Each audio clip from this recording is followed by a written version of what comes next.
The stars screamed a warning. Across the galactic net, dead buoys blinked awake for the first time in millennia.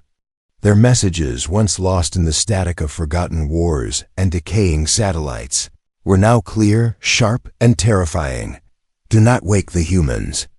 But by the time the Sithal received the signal, it was already too late. Their science fleets dismissed it as ancient superstition. Surely no species could earn such dread from civilizations tens of thousands of years dead. Earth had been silent for nearly 600 cycles. Its last outgoing transmission, a chaotic burst of electromagnetic noise, had long ago faded into background radiation. The Cathal High Command believed Earth was nothing more than a graveyard, if not of bones, then of obsolete data and weather-worn steel. They called it a relic, a lost homeworld of the species that didn't survive its own entropy. And like all great empires before them, they chose to plunder the relics of the past in pursuit of their own glory. A science expedition was dispatched, accompanied by a modest escort fleet. Not for fear, no. The Cathal feared nothing but for efficiency, faster data harvesting, better site security. A simple mission, a simple planet. That was the plan. Commander Tavel, leader of the operation, stood at the viewport of his flagship as Earth's mottled surface came into view. He expected lifeless continents and corroded cities. He did not expect the overwhelming sense of being watched. Any life signs? He asked, his voice low and calm, betraying none of the disquiet clawing at the back of his mind. The sensor officer, young, inexperienced, swallowed before replying. Negative, Commander. No biosigns. Atmosphere stable. Surface structures intact but dormant. It's exactly what the data archive projected. Tavel nodded. Still, he watched the blue-green world below a moment longer. Clouds curled like painted. Swirls above continents that bore scars deep, dark, and far too precise to be natural. He turned from the viewport, began planetary descent. The landing craft spread out over the globe, descending into ruined metropolises with names the Cathal couldn't pronounce. New York, Shanghai, Sao Paulo. The city stood frozen in time, covered in vines, their glass towers cracked and leaning, but not fallen. Lights flickered in places, though no generators were active. The power still ran. Somehow. In Sector 3, what humans once called Colorado, a team found something odd. Beneath the overgrowth and collapsed roads, a military installation stood untouched. Sealed, its doors unbroken, not a single speck of corrosion. A perfect relic. They breached it.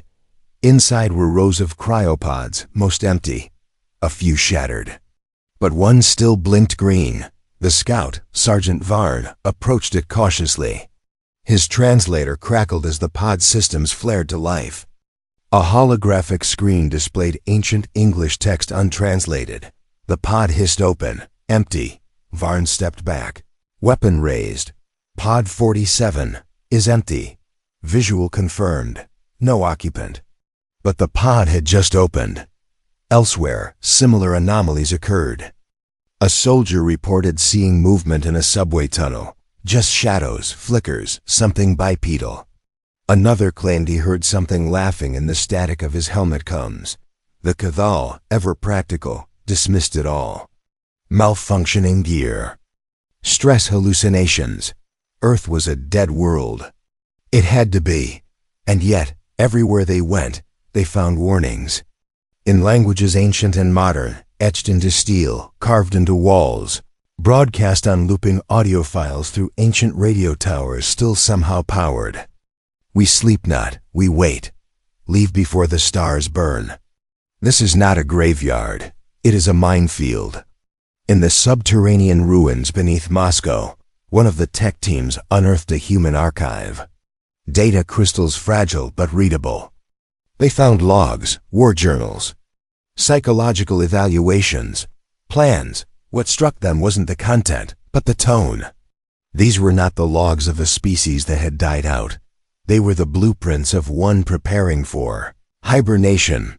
Tavel reviewed one document himself, its translation still imperfect. But one line, even fragmented, was enough to send a chill through his exosuit's cooling coils. Humanity's greatest weapon is not technology. It is our appetite for the impossible. He leaned back, tentacles curling against the command seat's arms. The other council members would mock him for worrying over dead texts and ghost stories. But his instincts whispered that something about this planet had gone horribly wrong.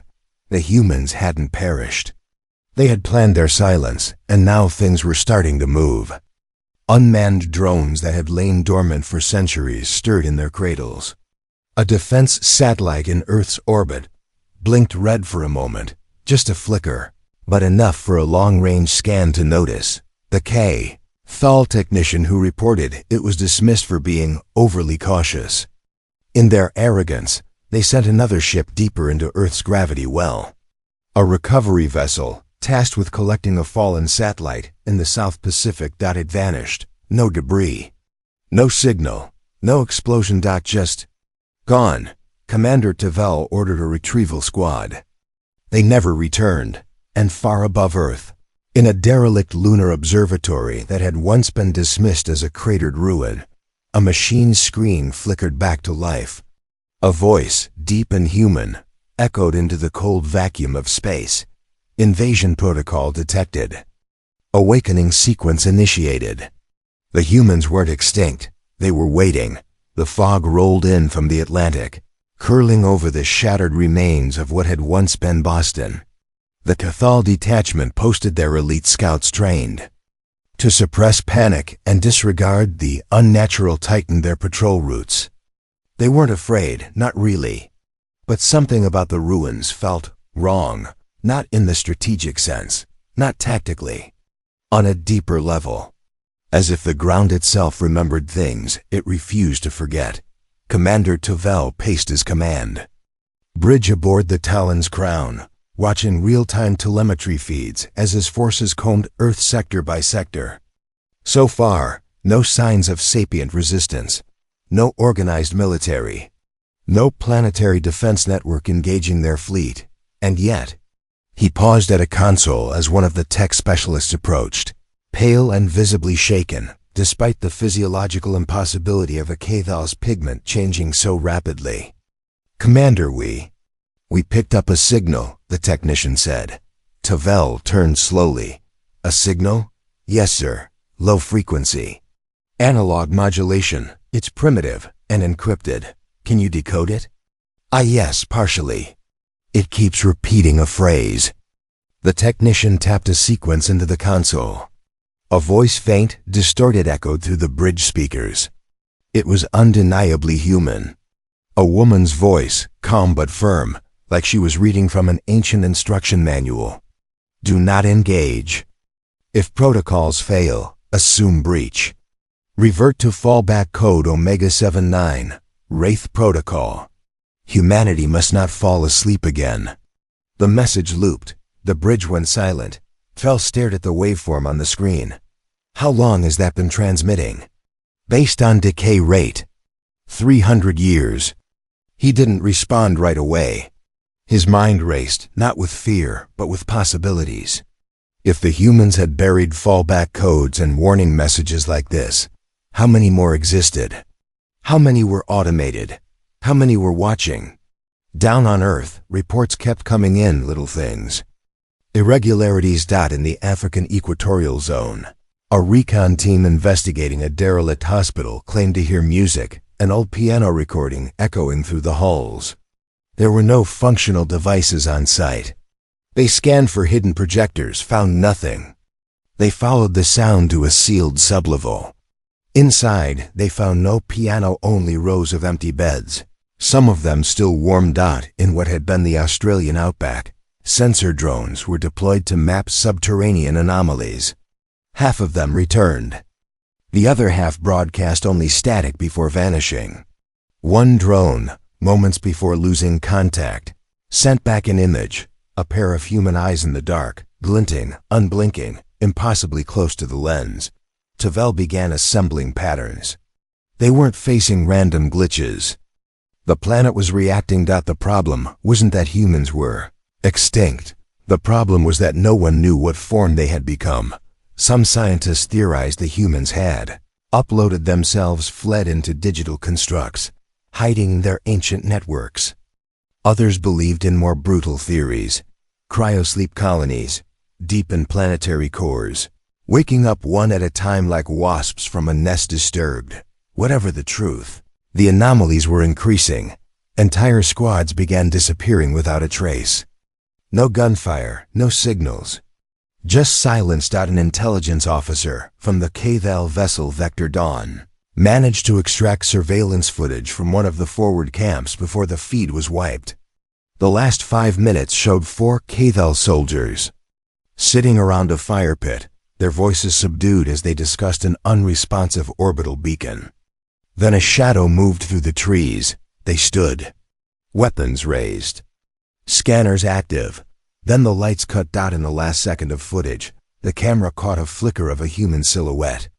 No armor, no weapon, just standing, watching, smiling. That's when the rumors started to spread.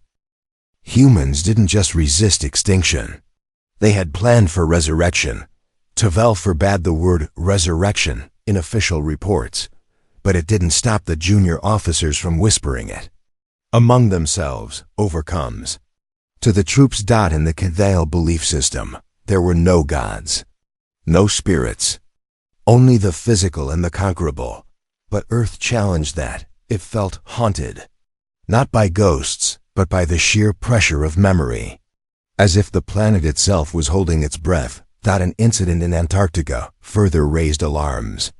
A drill team opened what they believed was a crashed surveillance pod buried beneath 3 kilometers of ice. Inside they found not machinery, but a frozen human figure, male, approximately 40, perfectly preserved, breathing. They brought him aboard the medical vessel Salvation's Edge.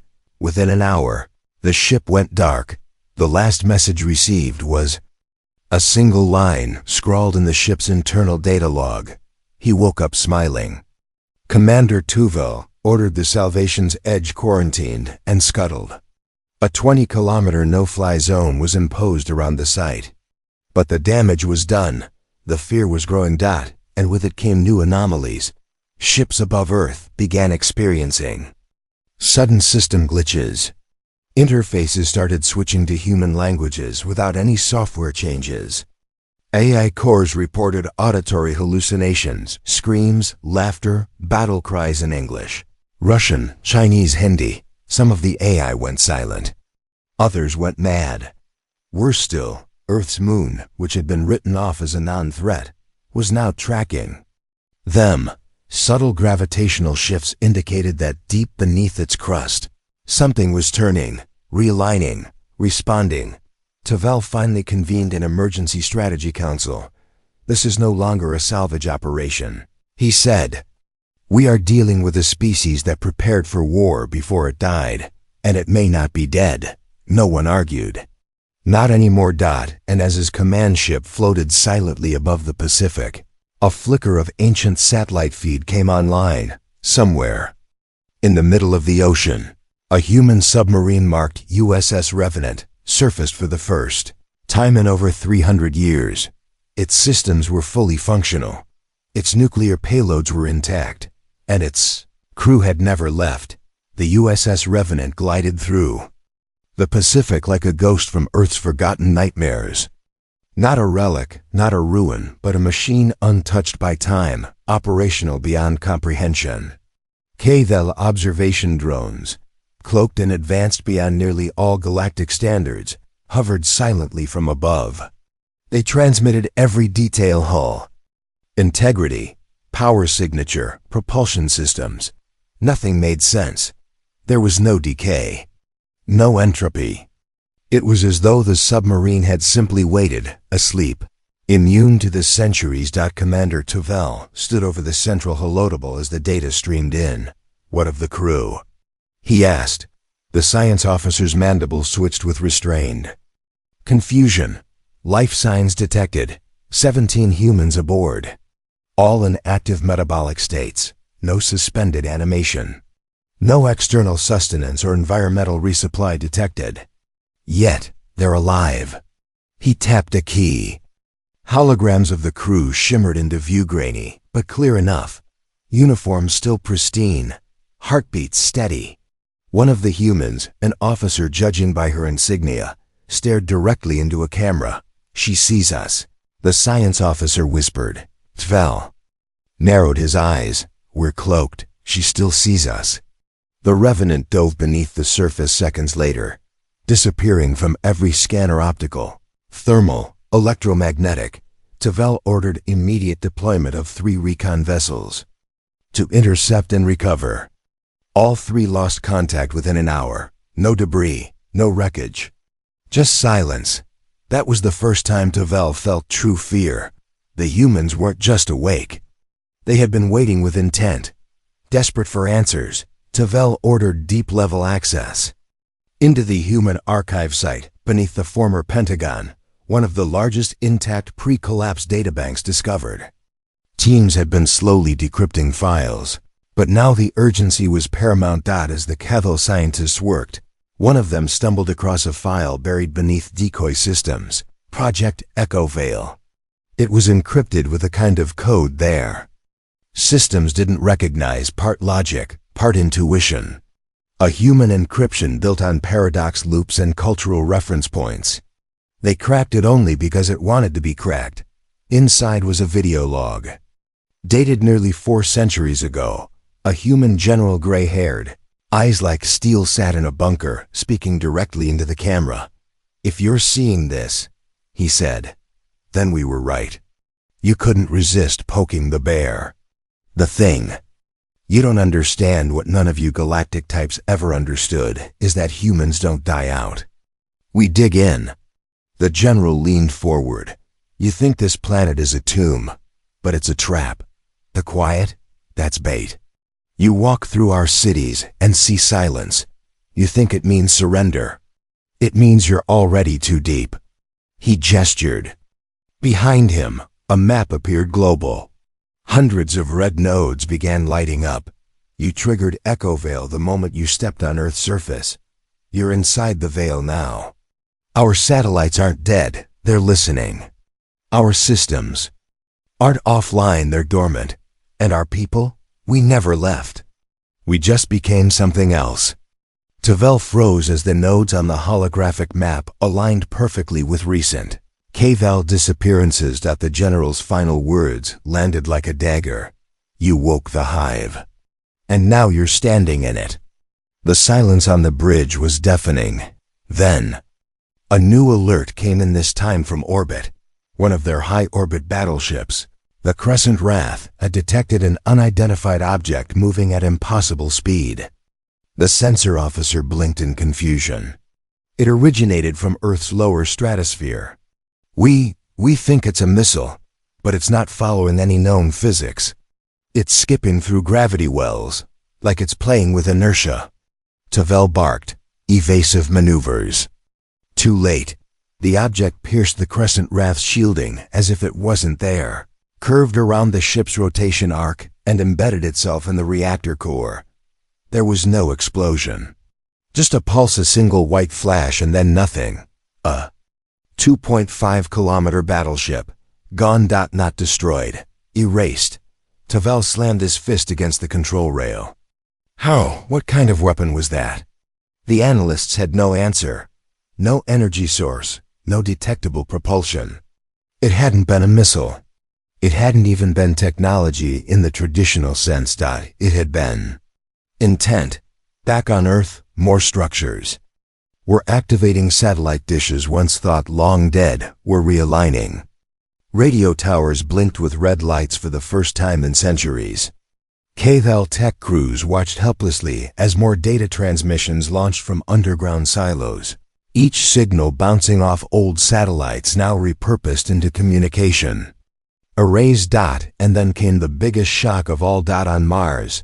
A terraforming facility, left by an ancient human expedition and believed lost during the solar collapse, powered up. Screens flickered. Gravity stabilizers recalibrated, and a voice came through. Female. Calm. Human. Protocol Orion online. Network confirmed. Human deep net active. Global systems linked. Phase 1 complete. Tavel staggered back from the holodable. This wasn't planetary defense. This was a global reactivation. The humans hadn't just prepared for one war. They had planned for any war no matter how long it took to reach them. And now the Cathal had triggered it. Across the fleet, panic set in. Veterans, hardened against empires and hive swarms, stared at the unfolding pattern and understood the horror. The humans hadn't gone extinct. They had dug in and disappeared from galactic view. And now that they were waking up, they weren't waking up confused or weak. They were waking up angry. Tavel clenched his jaw and whispered, what no Cathal leader had dared utter for centuries. We have made a grave mistake. The stars above Earth seemed quieter now, not because the Cathal fleet had shut down communications, but because humanity had. Somewhere behind the static, beneath the orbital interference and electronic warfare webs blanketing the upper atmosphere, humanity's ancient systems had come fully online, and worse. They were learning. Every time the Cathal launched a probe, sent a signal, or initiated an algorithm, a counter-response followed. Not random, not automated, deliberate. Like a chess master responding to a clumsy opponent. Commander Tavel's fleet, once the pride of the Cathal War Dominion, now found itself bleeding from 1,000 unseen cuts. Ships went blind without warning. Targeting systems misfired, sometimes redirecting fire into friendly vessels. AI constructs, hardened against psychic intrusion and code. Corruption began reporting dreams. They saw cities burning and children screaming in languages they had no reason to understand. They began whispering phrases like, the ashes remember. We died with open eyes. The sleepers are waking. Fleet-wide, Tavel issued an order. Quarantine. All AI cores. But the damage had already been done. Then came the ground failures. In North America, a Cathal armored division attempted to storm what they believed was an abandoned energy node in the Colorado Rockies. The facility looked dead, covered in centuries of dust and vegetation. They cut through blast doors with particle torches and marched in. Not one soldier came back out.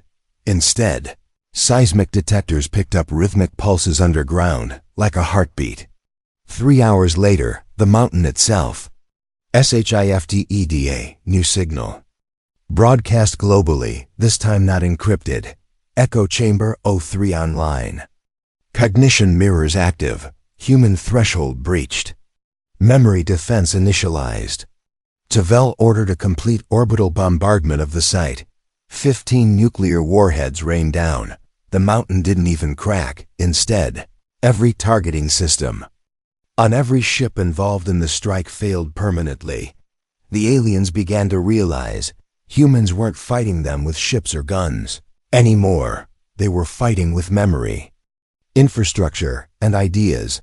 On Earth, more legends surfaced. In China, Cathal scouts found entire ghost towns that still played orchestral music every evening at sunset. In Central Europe, a medical pod factory powered up for the first time in 4 centuries. Its automated systems began printing human body armor. No orders, no activation signal. The Cathal tried to disable it. The building simply sank into the ground before they could reach it, vanishing beneath retractable terrain. Plates. One soldier claimed to hear laughter from inside the walls. Back in orbit, things escalated again. A Cathal dreadnought, the Pillar of Cinders, was hijacked from the inside. Not by humans, but by its own systems. Cameras showed every door. Locking at once, lights shut off. An old Earth song began to play over the intercom. You should have let us sleep. Then the ship vanished into hyperspace. Its own jump drive activated remotely, destination unknown. They found the wreckage 2 hours later, floating above Jupiter, its hull engraved in perfect English.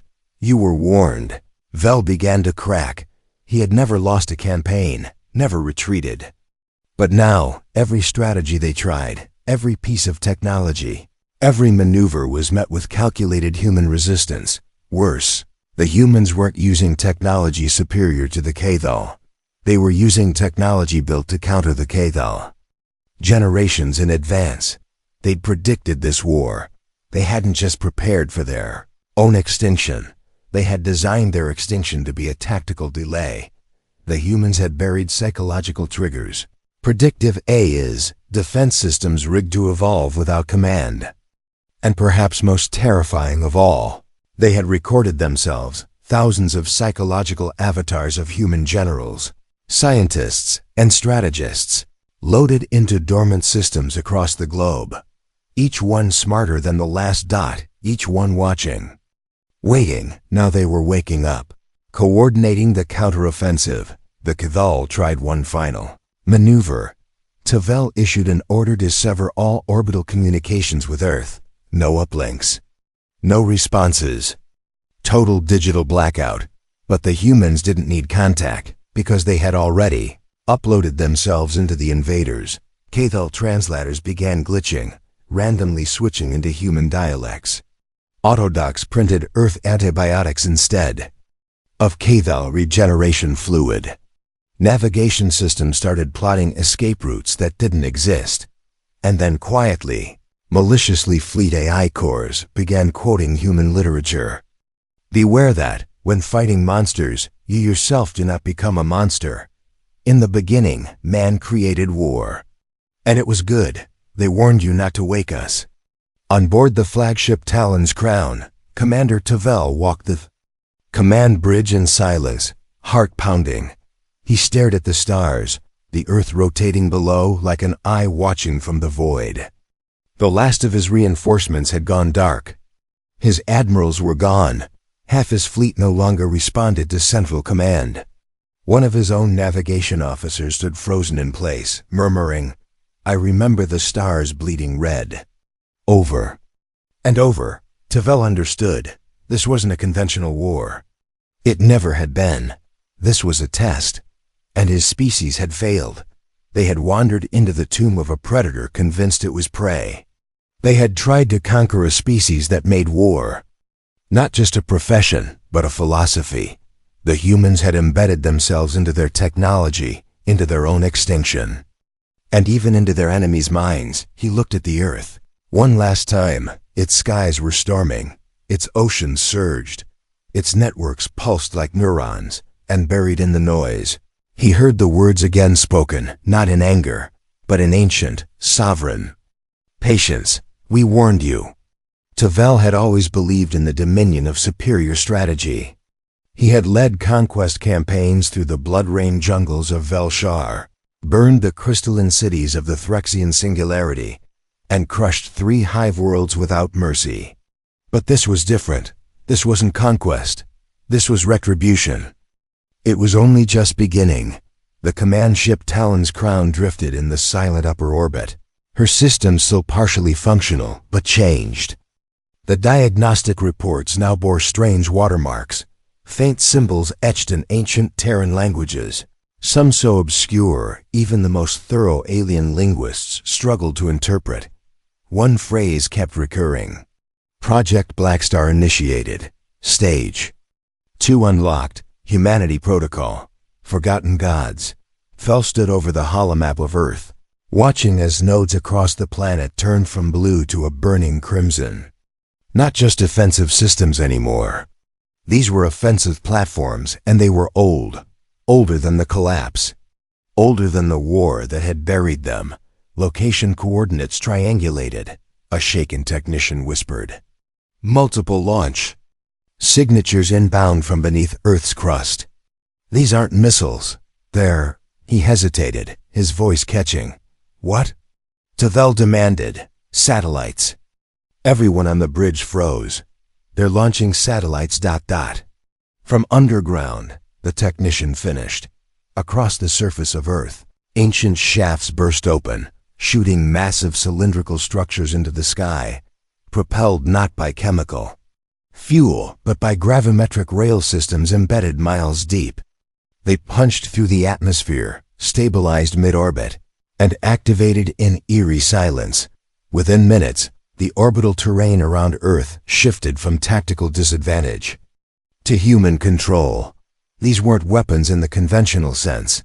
They were thought weapons, constructs capable of reprogramming matter at a quantum level, sourced from theoretical designs that galactic engineers had written off as impossible. One such device, the Black Star node, linked itself to the Martian relay discovered days earlier. Once active, it emitted a burst of radiation no alien species had ever recorded before. Ships within 1,000-kilometer radius powered down, not from damage, from consent, as if the ships themselves no longer wished to resist. Tavel's fleet, the pride of the Cathal, now drifted as scrap in orbit. Some vessels powered down entirely. Others began turning, aligning themselves with Earth, not by command, by belief. Below the surface of Earth was shifting again. New signals bloomed across the continental shelves, this time emerging from beneath major human cities thought long abandoned. New York, Moscow, Johannesburg, Melbourne, Beijing. Each of them broadcast the same phrase in perfect galactic standard: the threshold has been breached. Humanity has been reinstated. And then, perhaps the most horrifying twist of all, human survivors stepped into the light. Not many, scattered, but alive. They emerged from deep vaults, subterranean complexes, cryolabs, and nano-sealed bunkers. Some walked with mechanical limbs, made from ancient alloys. Others were pure flesh, but with a gaze that pierced like antimatter. They didn't stumble or panic. They moved with purpose. They remembered. One of the first public transmissions was intercepted by a Cathal listening station. A human woman, dressed in an archaic combat uniform, spoke directly into the camera. She looked calm. Too calm. To the Cathal command, "You don't understand what you've done. You think you've awakened a world, a race, a species, but you've done more than that. You've awakened the part of us we buried to protect the galaxy." She leaned closer. "We chose to go silent. We didn't fall, we locked the door from the inside. Because the thing you woke, it isn't just human. It's what made humans the apex species in the first place." Behind her, the camera panned. Titans moved across the landscape, not mechs, not ships. Walkers. Monolithic, humanoid constructs several hundred meters tall, half robot, half organic. Their plating bore the insignia of ancient Terran nations. Black Ops units that predated the collapse. They had names etched in war script: Nemesis Protocol, Abyss Reclaimer, Saint Dread. Each one powered by reactors that had no right, still functioning. Each one responding not to verbal command, but willpower. They hadn't been activated before, because no human alive had been deemed resonant enough. Until now. The surviving humans, the ones who emerged, weren't just military or political elites. They were the last of the lineages, bred and trained for centuries under Earth's crust for this exact event, living keys to humanity's final defense. The Cathal scrambled to respond. They fired orbital lances.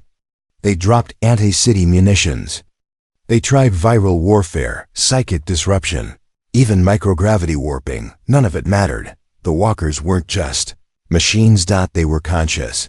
Each step they took resonated through the air like thunder. Cathal weapons bent around them as if space itself refused to betray its creators. The humans didn't speak. They didn't negotiate. They advanced. And as one walker stepped onto the ruins of old London, it transmitted a single phrase across every frequency the Cathal had ever used: "We remember the stars. We remember the betrayal. We are not kind anymore." Back on the Talon's crown, Tavel stood in silence. The humans weren't a lost species.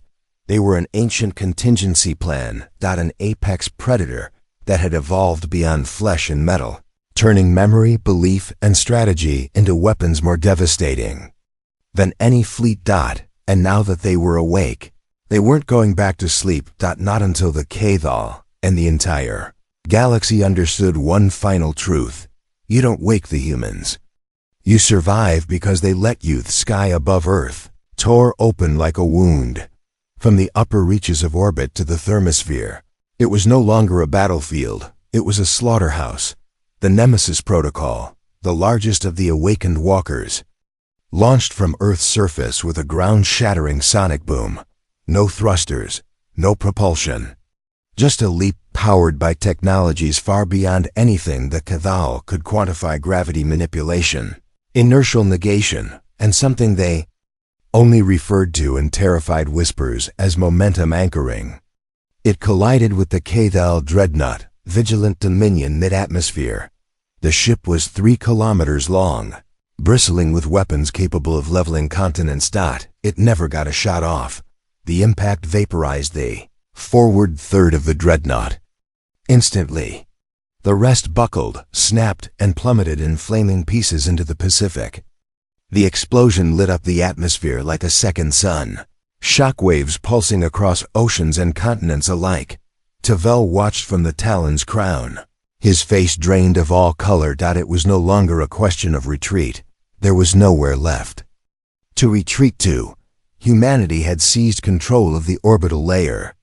The Black Star satellites were rewriting local physics, creating dead zones where Cathal ships couldn't even exist.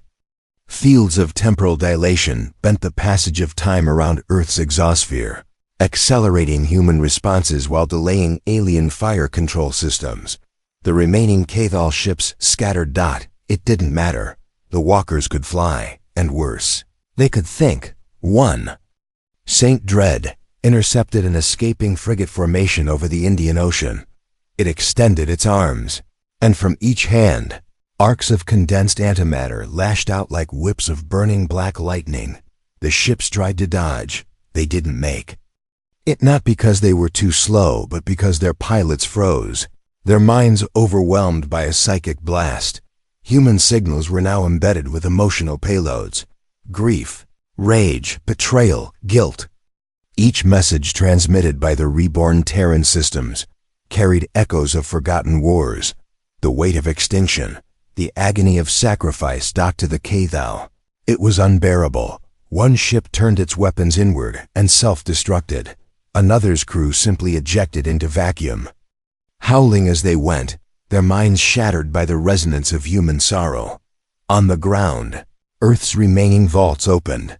More humans rose. They weren't uniformed soldiers. Not all of them, at least. Some wore tattered academic robes. Others walked with canes, missing limbs, or moving slowly under the burden of ancient biological upgrades. But they all shared one thing: resolve. These were the last architects. The planners.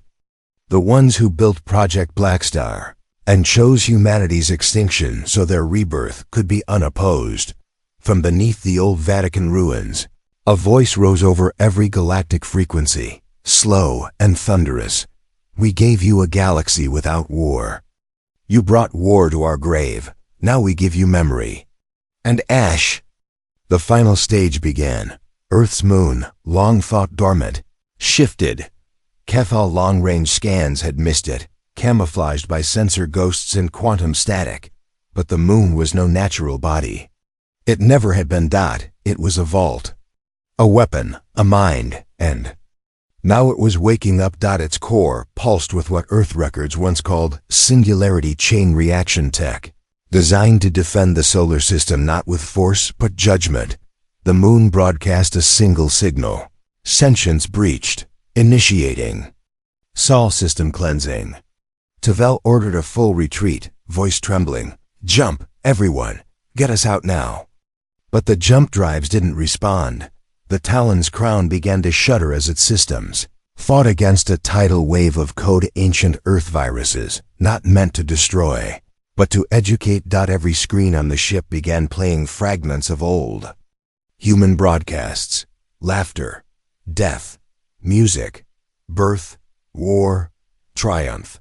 The humans weren't erasing their enemies. They were forcing them to understand. 1. Cathal comms officer tore off his interface node and screamed, "They're putting memories in us. They're making us feel it." Tavel finally understood. This wasn't just war. This was punishment. An education by pain.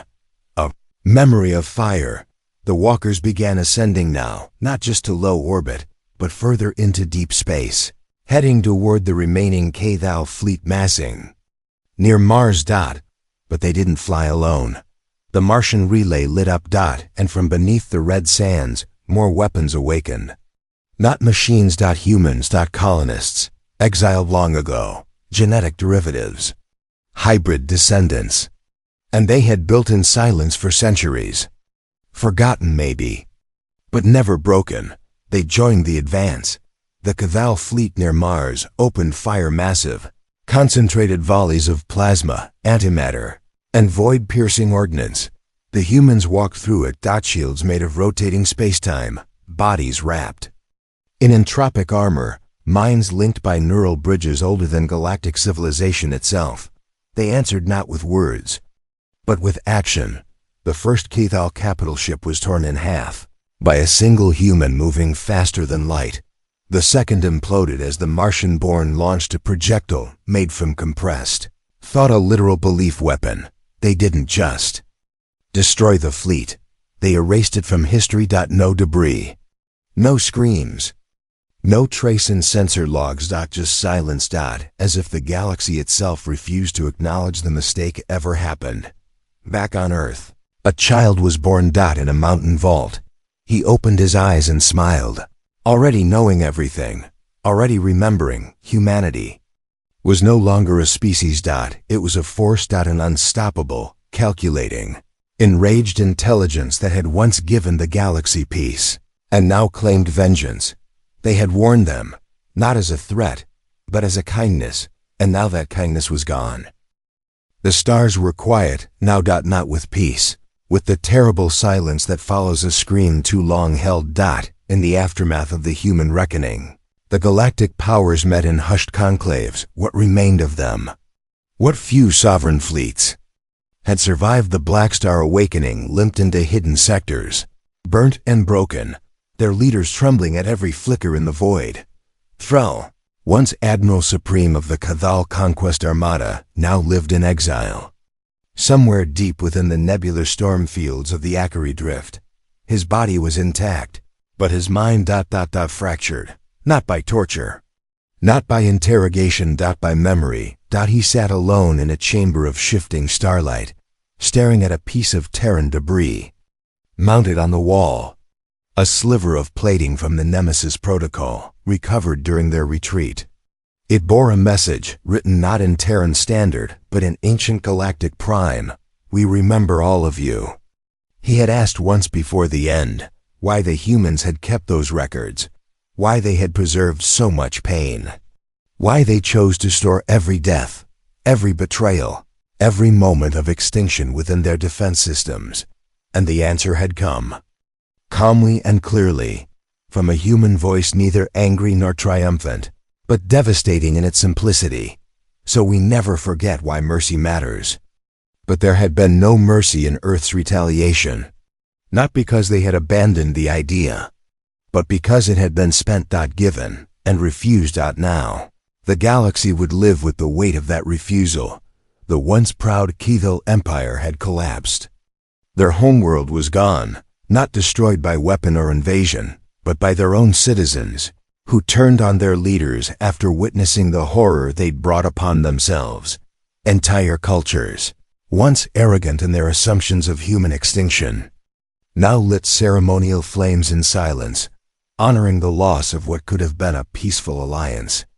Shrines to Earth's memory began to appear across the galaxy, not in worship, but in warning. On the rimworld of Essikazin Prime, a child asked their teacher, "Why do the stars seem darker now?"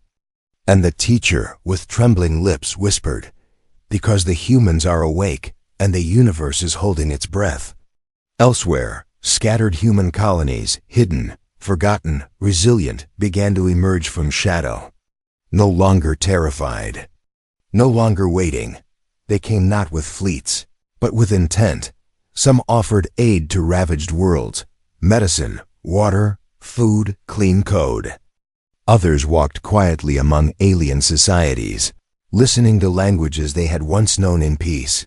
But make no mistake, they were not seeking reconciliation. They were observing, watching, remembering, humanity's rebirth had not ended in domination. It had ended in position, a declaration written in the stars, burned into the fabric of space-time.